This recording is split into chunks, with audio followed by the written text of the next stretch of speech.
सो अभी तक हम लोगों ने क्या सीखा कि हमारे पास पीसीआर प्रोडक्ट था और आपने इसकी टेलिंग कर ली। ठीक है, टेल्ड प्रोडक्ट आपके पास आ गया, आपके पास पीटीजेड वेक्टर है।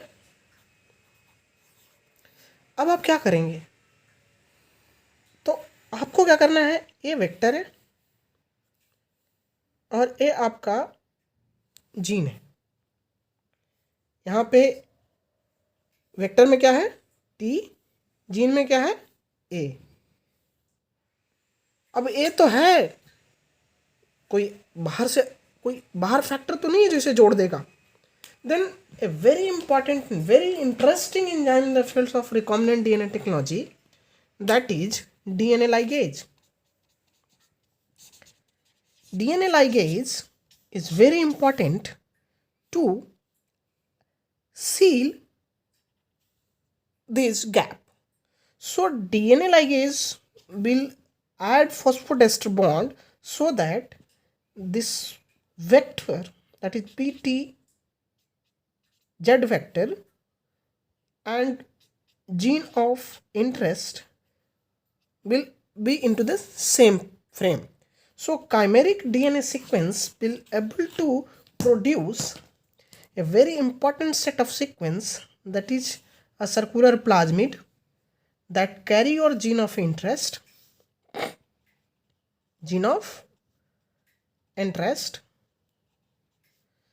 and you have to ligate.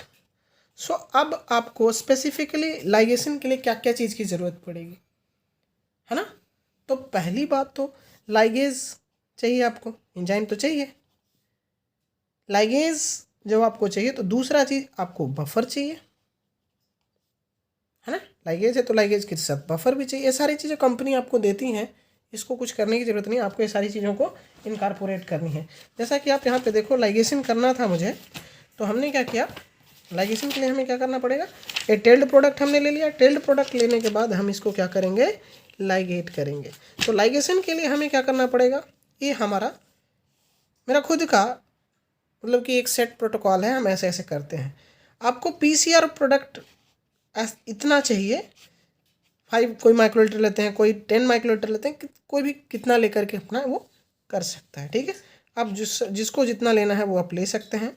तो आप वेक्टर 1 माइक्रोलीटर लेंगे, ये डिजार्म्ड है, एंड लाइगेज लेंगे, बफर लेंगे, एमक्यू लेंगे, और ligation reaction is always preferred at low temperature. जोड़ना रहता है फॉस्फोडाइस्टर बॉन्ड को, तो हम लो टेम्परेचर पे उन्हें हम जोड़ सकते हैं। तो लाइगेशन रिएक्शन आप अगर पीसीआर के थ्रू करना चाहते हैं तो 22 degree centigrade is a very preferable temperature, और you can use 16 degree temperature overnight in water bath.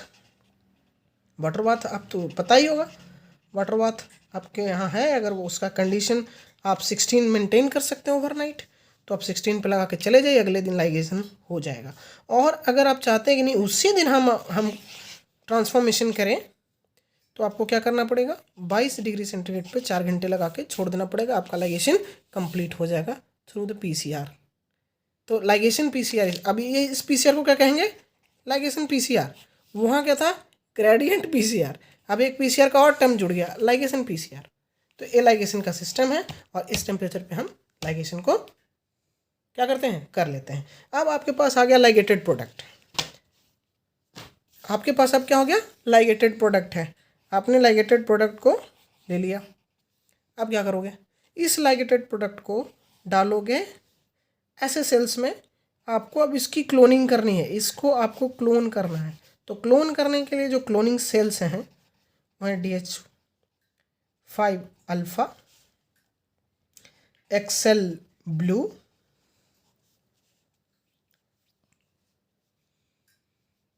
and BL21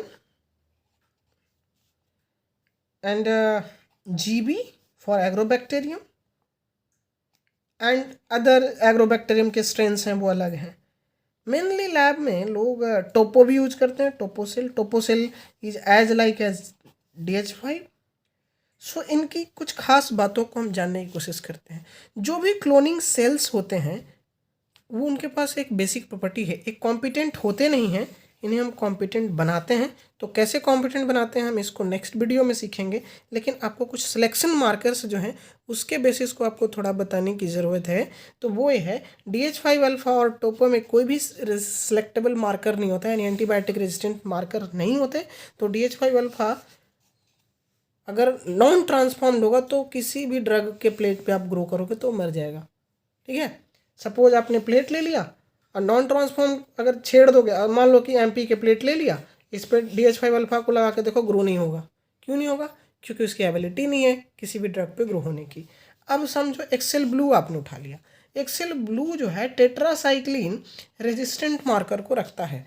तो अगर टेट का प्लेट है, टेट्रासाइक्लिन का प्लेट है, अगर इस पर आप एक्सेल ब्लू ग्रो करोगे तो ग्रो होगा कि नहीं होगा? ऑब्वियसली होगा। अब एक क्वेश्चन पूछता है कि DH5 अल्फ़ा और एक्सेल ब्लू में कौन सुपीरियर है? दोनों क्या हैं? क्लोनिंग सेल्स हैं। टोपो भी क्लोनिंग सेल है, तो हम किसको यूज करें?